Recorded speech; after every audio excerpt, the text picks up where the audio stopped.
একটা কথা ভালো করে শুনে গাঁট বেঁধে নিন।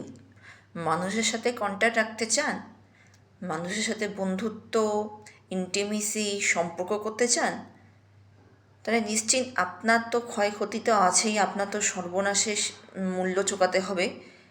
যদি শান্তি পেতে চান, একদম একা থাকুন, একদম নিজেকে অ্যালুফ করে রাখুন, একদম কারোর সাথে অযথা কথাবার্তা বার্তালাপ করতে যাবেন না।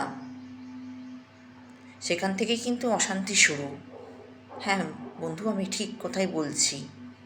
এটা আমার কথা না, এটা বড় বড় মুনি ঋষিদের কথা, যে একা থাকতে শিখুন, একা চলতে শিখুন, তবেই আপনার উন্নতি সাফল্যতা আছে। মেলামেশা করবেন, বন্ধুত্ব করবেন, সম্পর্ক করবেন, আপনার কপালে অনেক দুর্ভোগ আছে তাহলে। কারণ মানুষ স্বার্থপর, অসৎ হয়। ধন্যবাদ।